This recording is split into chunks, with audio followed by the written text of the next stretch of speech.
Sí. Em, bueno, creo que podemos ya pasar al tema del ecocidio.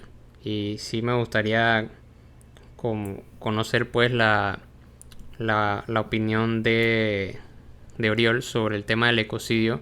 Porque ahora también, aparte de todo lo que hemos estado mencionando, porque eso son acciones de colonos, acciones del Estado, acciones de poderes, vamos a decir, sí, estatales, instituciones, o incluso de empresas privadas. Pero ahora también se ha hablado de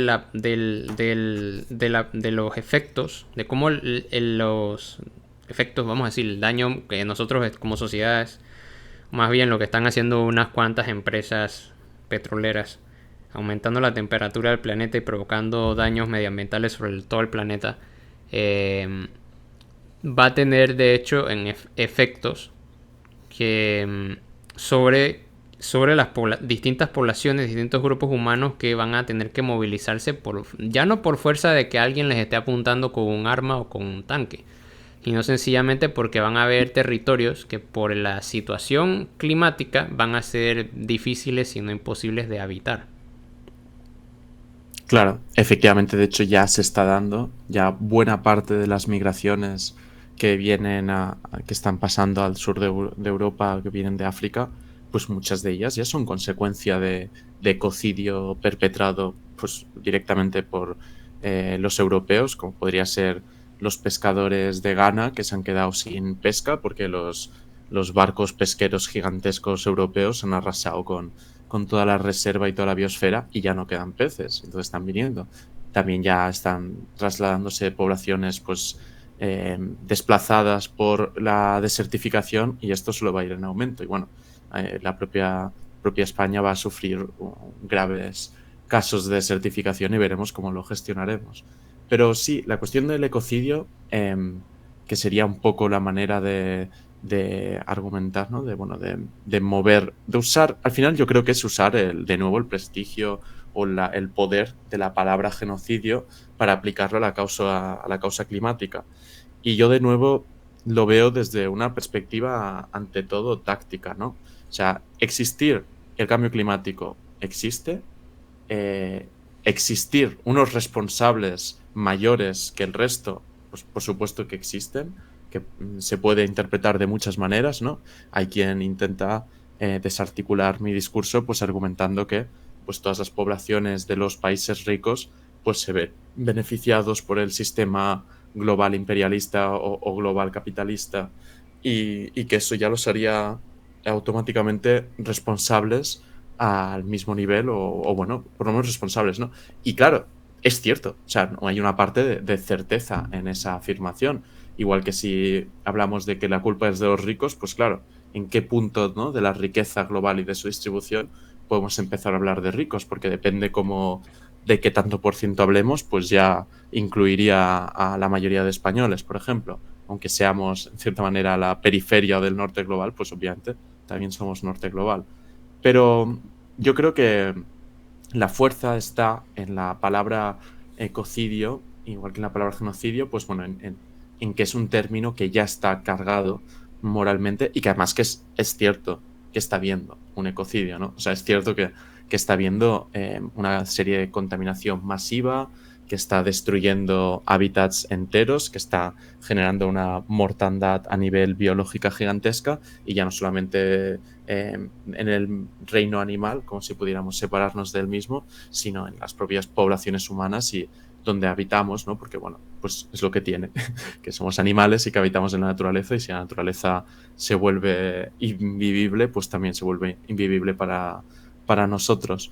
Pero creo que entonces el término genocidio o ecocidio creo que es interesante y creo que es un término que se puede reivindicar y de hecho yo no solamente reivindico el término ecocidio, sino reivindico un concepto metafórico que serían como los juicios de Nuremberg climáticos o juicios de Gaia, juicios climáticos. Pero bueno, me gustan los juicios de Nuremberg porque lo que te presenta mentalmente son lo suficientemente conocidos para que automáticamente entienda la gente de qué estás hablando, ¿no? Estás hablando de que este genocidio ha sido perpetrado por una serie de, ¿no? pues, perpetradores directos y que debería haber un proceso judicial en el cual les buscara su responsabilidad como perpetradores a conciencia. Y creo que es potente principalmente porque desde el aspecto climático, por esto que comentaba de que parece que todos somos culpables, ¿no? O este discurso ecofascista de, bueno, es que es la propia especie humana la que es un cáncer para la Tierra, pues bueno, yo puedo entender por qué se puede articular incluso desde una perspectiva eh, no, no maliciosa un discurso así.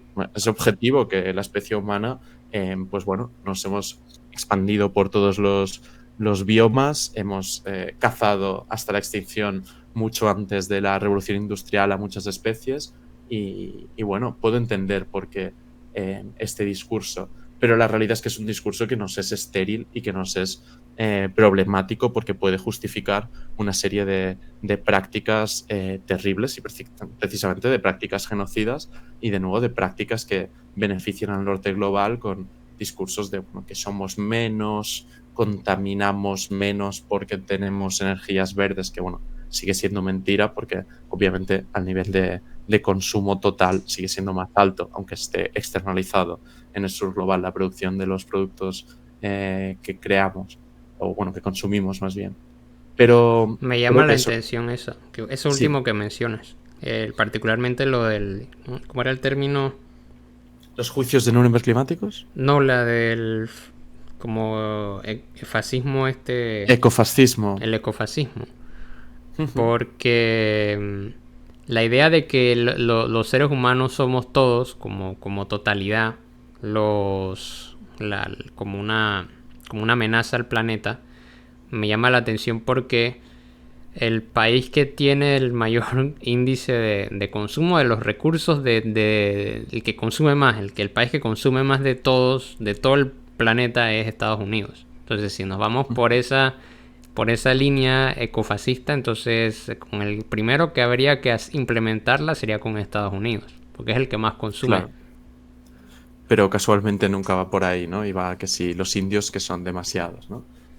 Al final o sea, es un discurso que creo que nos es estéril, el de que somos demasiados.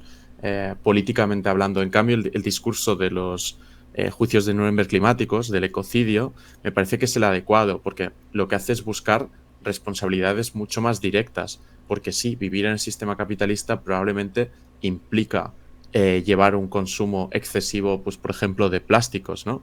Pero es que estamos inmersos en este sistema y estamos obligados a participar de él hasta cierto punto. Y el contraargumento de facha de Twitter de pues nadie te impide irte al campo a conrear patatas o montarte una cooperativa, pues no es cierto hasta cierto punto, porque sí que te lo impide una falta de El, capacidad.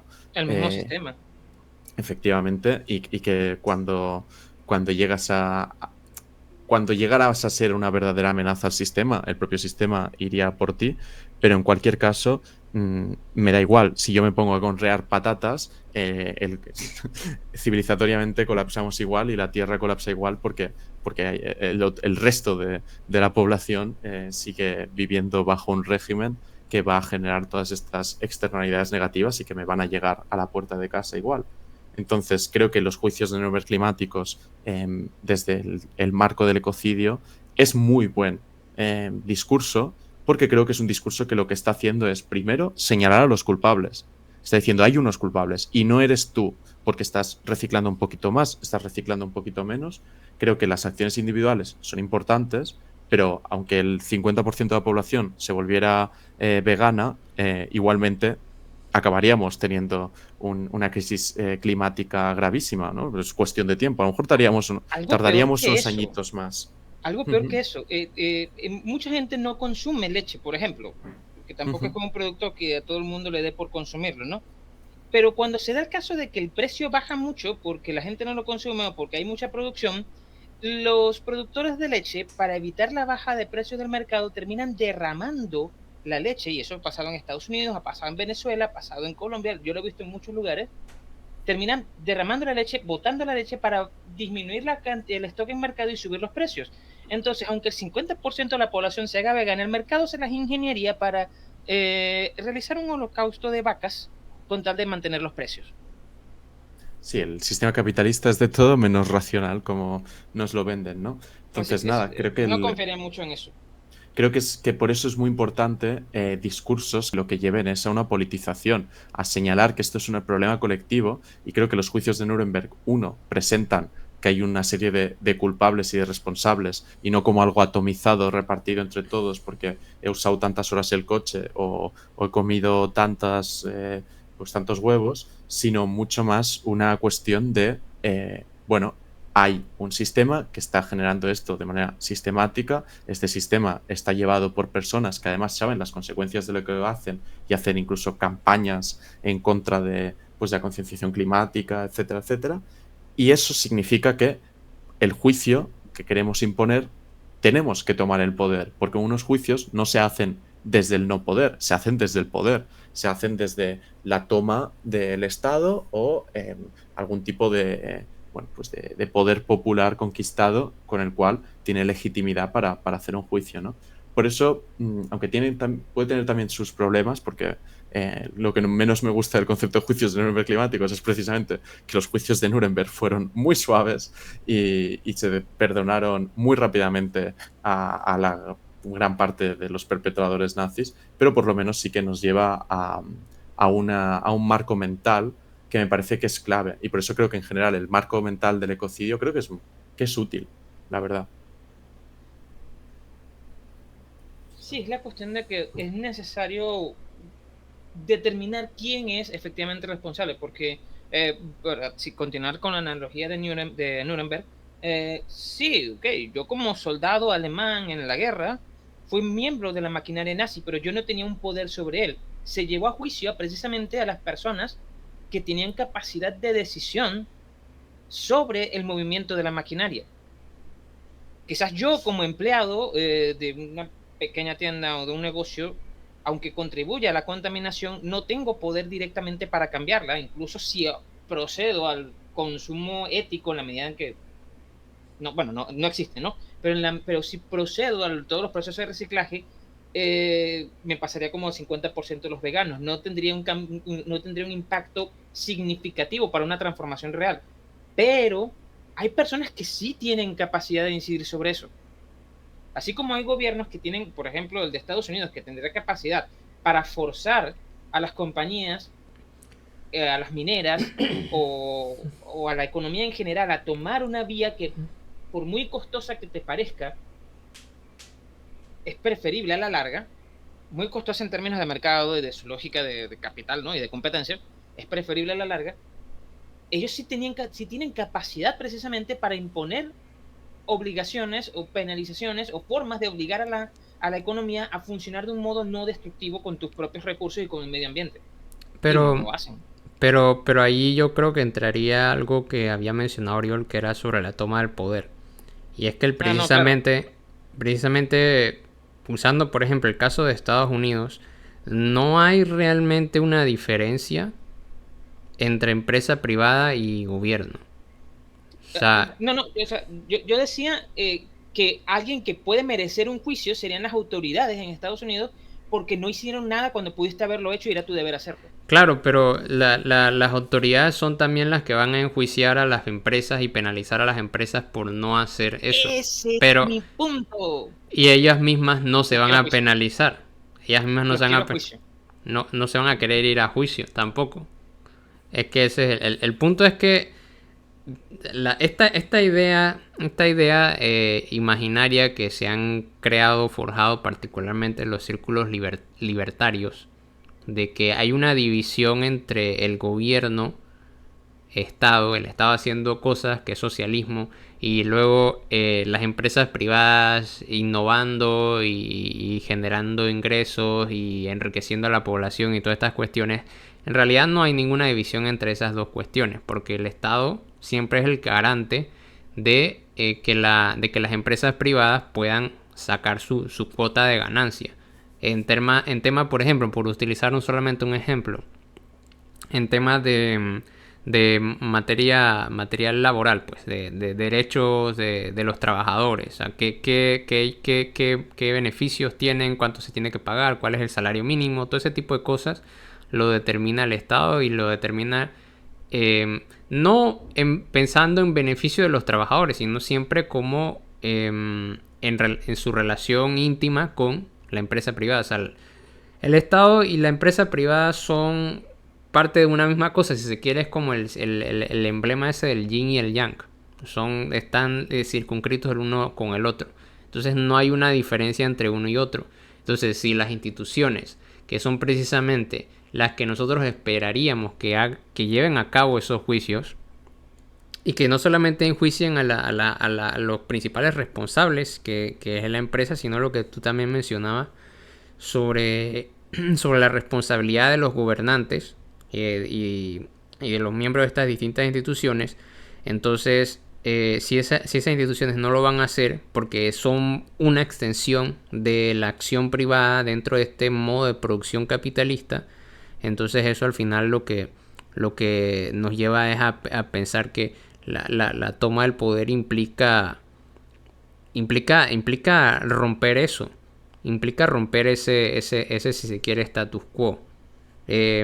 Y aquí en Panamá no ha logrado, porque siempre caemos otra vez en el ciclo de las elecciones y de pensar que con sacar al corrupto mediante el voto va a implicar que ¿cómo se llama?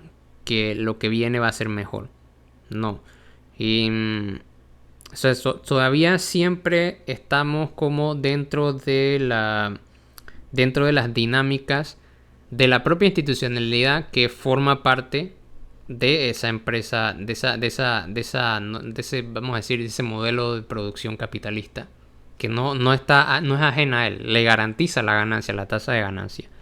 Siempre entramos igual dentro de ese juego al momento de decir, bueno, vamos a tomar el poder, entonces eso es mediante las elecciones, mediante democracia, etcétera, mientras lo que es la democracia liberal. Y yo siento que hay un gran hartazgo, no sé si eso se expresa en Venezuela. Lo que he visto en Venezuela, lo que he visto que ha estado publicando el profesor Omar, y hay un hartazgo. Pero aquí en Panamá las manifestaciones que hubo contra la minería no fueron solamente contra la minería el año pasado. No fueron solamente contra el contrato minero. Hay un hartazgo generalizado ya de desgaste del propio sistema, de que ya la gente no cree en ese sistema. Dicho de otro modo, hay un agotamiento de las instituciones que ya no son capaces de resolver los problemas que afronta la nación o afronta la sociedad. Y ya no son capaces de ocultar. Es un peligro para un Estado. Y ya no son capaces de ocultar que son los garantes de los intereses de esas empresas que están produciendo el daño climático y produciendo otro tipo de daño, que es lo que es un poco el punto. Iba a comentar algo. Sí. Una propuesta. Oriol comentó algo muy simpático y tú lo asomaste también por otro perfil, con lo del agotamiento de las instituciones y del hartazgo con las instituciones de gobierno. Y Oriol comenta el tema el problema de hacer esto, de hacer un juicio de Nuremberg climático, es que yo tengo que tomar el poder, porque yo no puedo hacer un juicio desde abajo. Hay distintas maneras de tomar el poder, formas simpáticas de tomar el poder. El poder es una cosa muy simpática, compleja y que tiende a pervertirnos, ¿no? Una forma de hacerlo es, no sé si tú recuerdas, en Uruguay en los años 70, al bebé Sendik cuando tenía una organización llamada los Tupamaros. Lo dices por mediante las armas. Bueno, si hacemos caso a la lógica de Mao, bueno, sí. Lo decía por eso, porque el bebé Sendik armó una cosa, el Tupamaro en general, el movimiento Tupacamaro en general, armó una cosa que se llamaba la cárcel del pueblo, que es que, bueno, señores, vamos a juzgarlo por los crímenes que han cometido contra la población trabajadora del Uruguay, así que nosotros mismos vamos, los arrestamos, o sea, lo que el gobierno llamaba un secuestro, los llevamos para acá, los sometimos a juicio en la cárcel del pueblo, y si el tribunal decide que ustedes van a cadena perpetua, van a cadena perpetua hasta que el gobierno los rescate, o se van a ejecución. Y de hecho eso fue un gran problema a la larga, porque se metieron en un rollo cuando terminaron ejecutando a un agente de la CIA. Pero está la cuestión esta de que el poder funciona así, del poder no se va a dejar tomar, que es lo que tú comentas de no podemos esperar que las dinámicas de las instituciones o del Congreso estadounidense venga y emite un juicio contra las cuestiones Sí, climáticas sin que haya una transformación del sistema económico y de producción de por medio. sí, sí. Entonces caemos en el punto de, ok, necesariamente un juicio de Nuremberg climático pasa, si queremos que cumpla nuestras expectativas, pasa por un proceso revolucionario. En alguna medida creo que sí, ¿no? Tendría que pasar. Así que por favor en este momento del podcast quiero que coloques el himno de la internacional o el himno de la Unión Soviética. Bueno, depende de cómo entendamos revolucionario, pero sí, tiene que producirse una revolución. Como el meme ese, creo que lo había compartido Oriol, de que comienza con el corte de cabeza cuando le van a cortar la cabeza al monarca francés, ¿cómo se llama? Luis, era un Luis, hay como 17, 18 Luises. Y luego Sí, salen todas las imágenes de las distintas revoluciones y... sí. Que lo compartí justo cuando alguien había dicho que la acción colectiva nunca había servido de nada. Y yo, bueno, a ver, A veamos. ver, de nada, no. Y al final toda acción humana que se valga ha sido acción colectiva, ¿no? Así que... Bueno, según von Mises, no, pero bueno, allá él. No sé qué se fuma. Pero en ese caso sí podría entonces interpretarse que tendría que ser mediante una acción revolucionaria que sea... Entendía, no... Lo que pasa es que cuando hablamos de revolucionario casi siempre lo identificamos como con ciertos... Eso se llama... No sé si era tropos. Sí, ciertos tropos. Como con ciertos Efectivamente, qué sé tropos. yo, un tiroteo en el Palacio de Invierno, una guillotina. Claro, pero en realidad al fin y al cabo es una organización, es un movimiento colectivo, que es un poco lo que mencionaba ahora Oriol con el tema del meme del, del- de la guillotina de Luis. Y es precisamente porque eso es lo que han estado señalando varios autores, que si va a haber un cambio, si va a haber un ajuste de poder, tiene que venir desde abajo. Y yo el único problema que siempre encuentro con esa posibilidad es el proceso como de, podría llamarlo como proceso de homogeneización que se genera a través de las redes, a través de los distintos medios de comunicación, que al estar repitiéndote como una serie de narrativas y como una serie de discursos, lo que termina es produciendo que muchas personas se sientan que la solución al problema, por ejemplo, sea, no sé, votar por mi ley, por ejemplo, o repetir las cosas que dice, las mismas palabras que dice mi ley, ¿no? Como Sí, y también zurdos de decir. mierda y viva la libertad, carajo, y todas estas cuestiones. Sí, y yo entiendo que cuando, por ejemplo, yo vengo y digo que la solución es necesariamente revolucionaria, suena un poco cliché porque la frase de la revolución necesaria y eso también ha sido muy utilizada en la propaganda de la izquierda durante todo el siglo pasado, ¿no? Y yo entiendo que pueda sonar como ¿cómo se llama? A cliché andar expresándolo de ese modo. Pero no lo digo desde ese punto de vista, lo digo desde, vamos a planteártelo de otra manera. Habíamos comentado que Estados Unidos no se va a llevar a juicio a sí mismo, ¿no? Dicho de otro modo, es el sistema actual, el modo de producción actual, la forma en que nosotros nos organizamos para producir nuestros medios de vida, cómo comerciamos, cómo producimos, cómo fabricamos, está enmarcado en una lógica de competencia que no va a desaparecer por sí sola. No se va a detener. Esta lógica de el capitalista no es capitalista simplemente porque le dé la gana. Muchas veces es porque no le queda de otra, porque si no compite, porque si no explota, que él mismo perece. O explotas o explotas o eres explotado, y esa lógica de competencia te lleva hacia allá constantemente. Claro, muchos lo disfrutan, estoy de acuerdo, hay un montón de sádicos que Sí, disfrutan el poder y el control allá arriba, pero mi punto es que incluso si no los hubiera, el sistema te obliga, ¿no? Y si hay claro. una transformación rotunda del sistema, no puedes esperar que haya un abandono de la explotación de los recursos. Y no sé hasta qué punto, claro, eran épocas diferentes, con tecnologías diferentes, pero algo parecido ocurrió en la Unión Soviética, en donde se siguió explotando los mismos por la necesidad de la Unión Soviética, y no era la necesidad de que ellos querían así psicológica que les nació de competir. Era porque competías militarmente con Estados Unidos, con la otra potencia, o ibas a perecer. ¿Ok? Y la Unión Soviética no pudo evitar las lógicas de competencia mercantil al exterior. Entonces, nos afrontamos ante la visión pesimista de es la transformación o el colapso, y parece ser que es que vas a intentar transformarte cuando el colapso ya no te deje de otra, que es más o menos lo que aparece en toda la cinematografía moderna, cuando tú ves, qué sé yo, la nueva serie de Fallout, o ves la serie de, ¿cómo se llama? La de los zombies y los hongos, The Last of Us. The Last of Us, que es eso, es el colapso sistémico, que es lo que representa. El apocalipsis zombie es una metáfora del colapso sistémico de una economía. No, el mundo no se acaba porque aparezcan unos zombies. El mundo se acaba porque es porque el Estado no fue capaz y la economía no fue capaz de contener la misma organización. Apenas hubo una pequeña tambaleo en las leyes y todo se volvió un paraíso anarcocapitalista, ¿no? Y es lo que se representa en todo momento. Es el colapso. El colapso sistémico es lo que representa el apocalipsis zombie, o en este caso el apocalipsis nuclear en Fallout, o los zombies y los hongos en Guerra Mundial Z y en The Last of Us. Es eso, el colapso te va a obligar a hacer una transformación. Y por supuesto, nosotros estamos tan metidos en este mundo que, como creo que es Mark Fisher el que lo dice, ¿no? Que nos es más fácil imaginar 200 años en un futuro post-apocalíptico, como es Fallout, que imaginar una sociedad que no sea de competencia mercantil.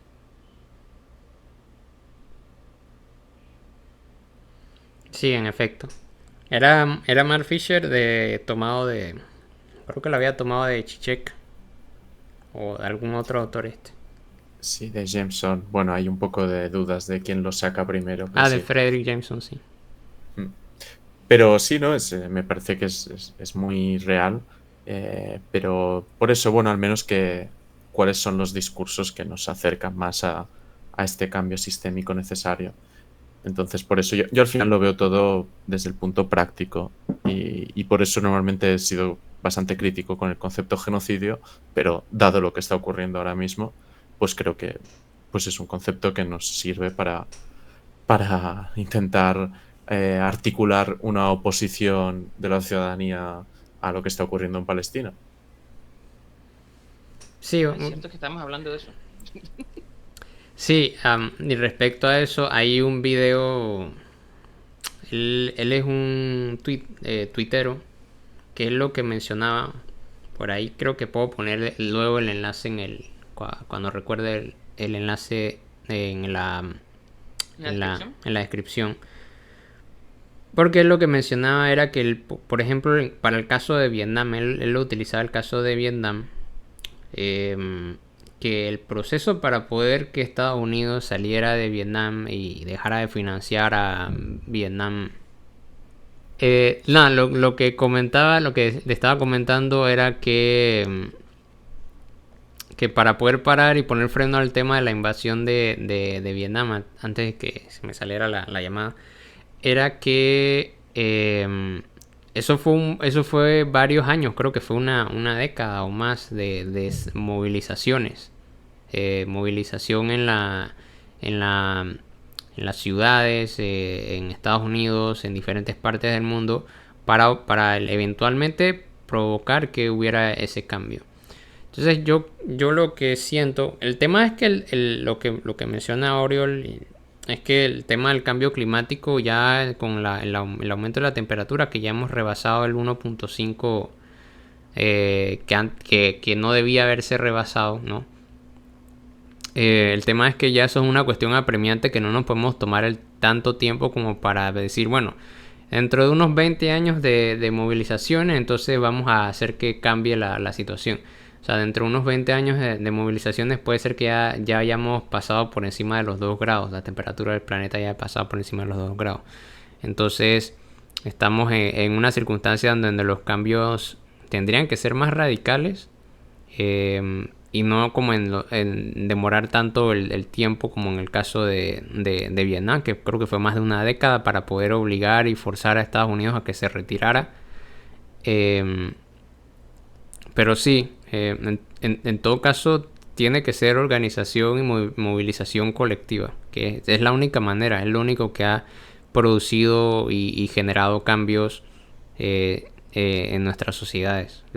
Que si lo llamamos como un acto revolucionario, si lo denominamos como cualquier otro término, y que utilizamos también de forma práctica, y utilicemos de forma práctica también términos como ecocidio, los juicios de Nuremberg climáticos, y utilicemos de forma práctica también el término de genocidio para referirnos a lo que está pasando en Gaza, siempre y cuando sirva para poder generar cambios dentro de nuestras sociedades, creo que es en todo caso a lo que deberíamos aspirar. No sé si... Amén. Efectivamente. Yo quería discutir... Uy, gato. El gato que me acaba de tomar un libro. Quería discutir un punto más, ¿no? Entrando en esto del ecocidio. Entramos en detalle en el genocidio, que es como para cerrar, ¿no? Si quieren. Acerca de, ok, pero ¿cómo es posible el genocidio? Es que yo considero a esta persona un no humano y por eso es mi lógica de voy a proceder contra él, ¿no? Y pienso yo que quizás para muchas personas es difícil concebir la idea de ecocidio porque está siempre esta forma de pensar de que, ok, si no es humano, entonces no es relevante. Toda vida que no es humana es prescindible. Y yo entiendo que puede ser problemático irse al lado contrario y está el punto de vista liberal que te dice, no, que es que si yo considero entonces que toda vida es igual, dejo de considerar la importancia, la unicidad, la unicidad, no, ¿cómo se dice? La singularidad, eso de la vida humana, ¿no? Y de que el ser humano es único y el gran prodigio de la inteligencia. Y yo, oye, ¿realmente es tan inteligente o tan relevante o tan singular o especial el ser humano? Claro, si me colocas de este lado, estoy a un paso de la misantropía, ¿no? Y de decir que toda vida humana es igual entonces, ¿no? Pero ese punto de vista es engañoso. Porque si yo pienso que toda vida humana es igual, porque es igual a los animales, porque ya desde un principio no consideraba otra vida distinta a la mía, superior o semejante a mí. Entonces, es la cuestión de cómo concibo yo la naturaleza como sujeto y cómo puedo establecer una relación con la naturaleza como sujeto si tengo que en cierta manera alimentarme de ella y proceder con un mínimo de daño contra ella. No sé si entiendes el punto al que quiero llegar. Es más o menos parecido al problema de la ética en torno al veganismo.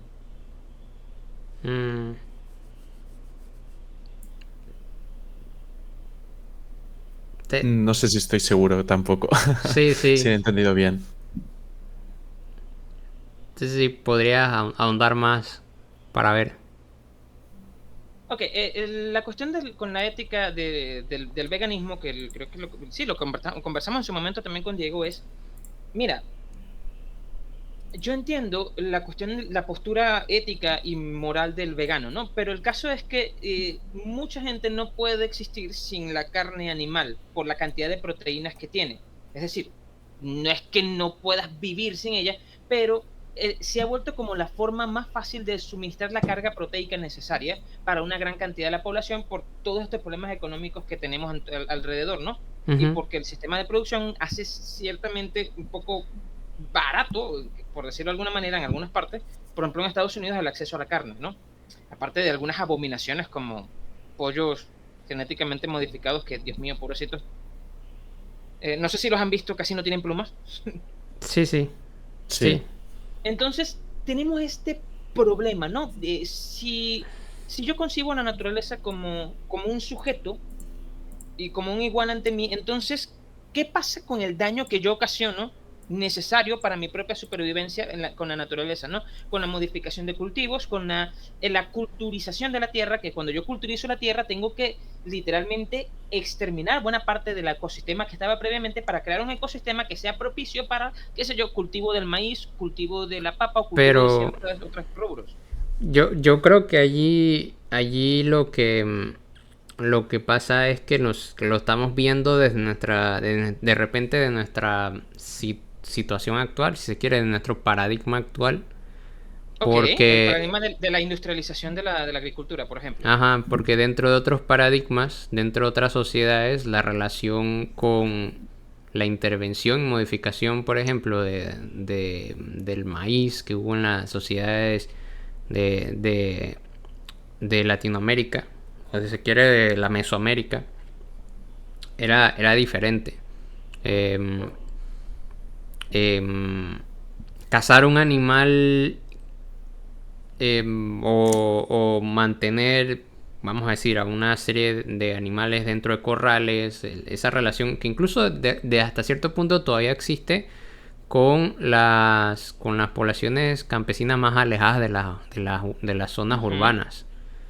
La relación que ellos ven con la tierra y con el mundo animal es diferente a la esa, de percibirlo como un sujeto en igual condiciones, más bien es como parte de su entorno, o sea, ellos son parte, forman parte de eso y algo así como que la tierra provee y bueno, yo me alimento de ello Pero y sigo. hay un respeto a la vida. No voy a matar a un animal porque sí, solamente sí y Eh, solo si yo lo necesito. Ajá, es para alimentarme. O sea, para mí, por ejemplo, de repente yo estoy como muy desconectado de eso porque yo, bueno, quiero comprar, no sé, muslos de pollo, voy al supermercado y me compro. Allá es como que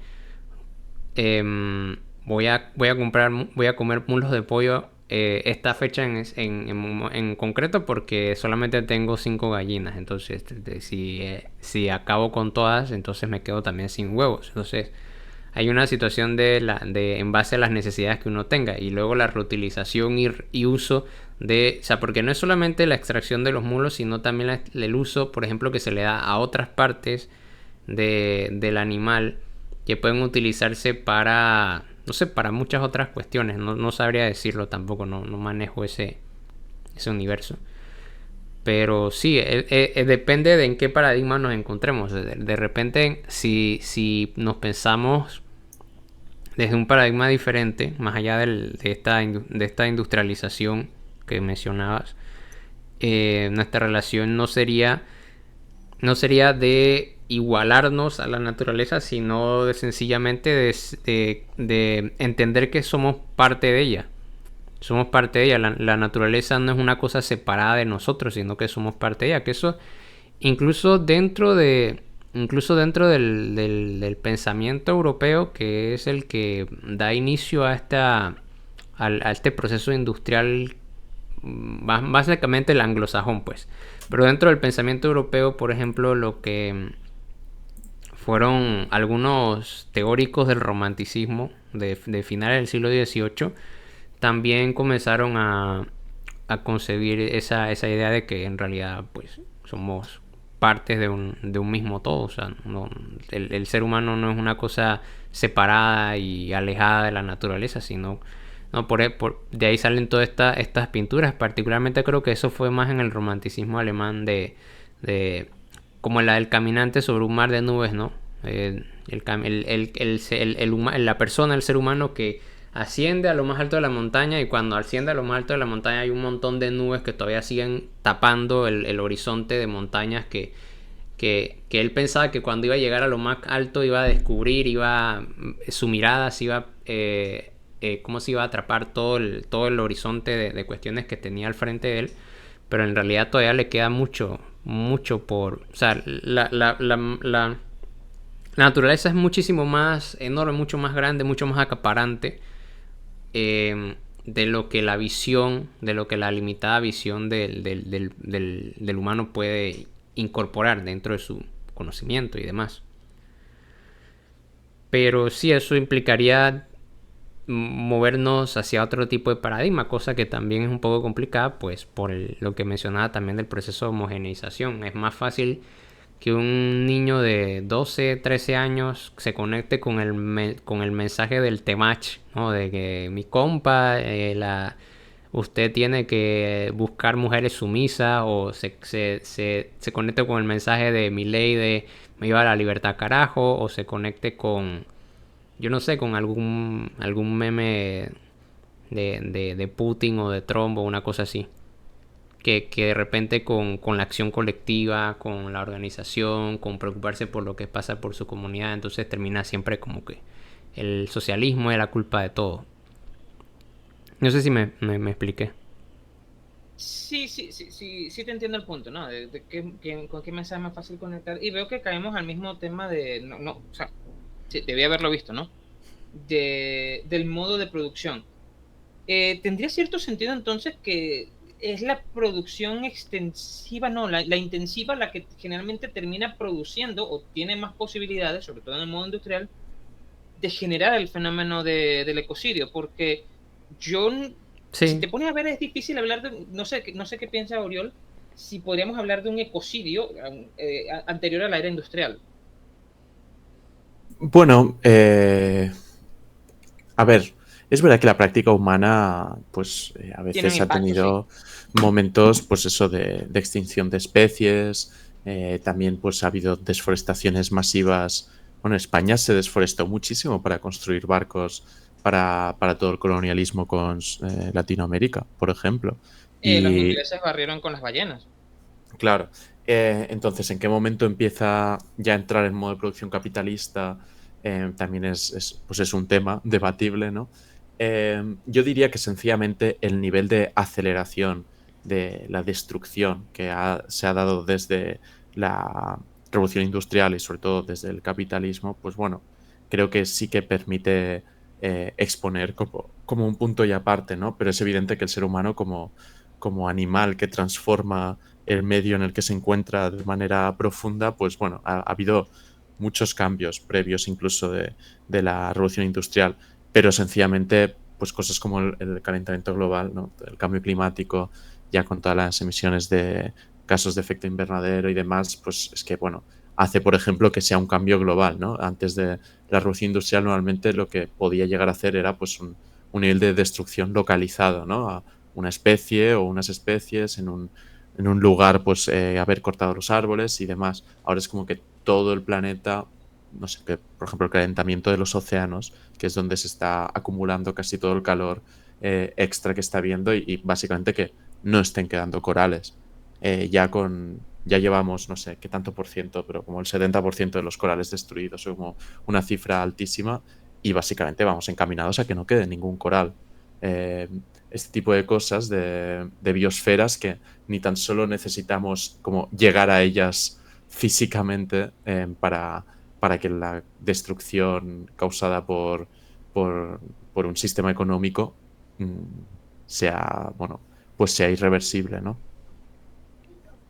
Lo que comentábamos antes, creo que antes de iniciar la grabación del programa, de las altas temperaturas que estamos viviendo, que, ok, dicen 1.5 por arriba en promedio, pero los picos varían muchísimo. Aquí estamos teniendo 4 o 5 grados por encima de lo que era tradicional antiguamente. Y Venezuela, por las circunstancias de los conflictos políticos con Estados Unidos y la crisis económica, está prácticamente con una zona industrial parada que no contribuye a la contaminación desde los últimos 15 años más o menos. Y antes de eso, tampoco es que teníamos una zona industrial que fuera muy grande que se diga.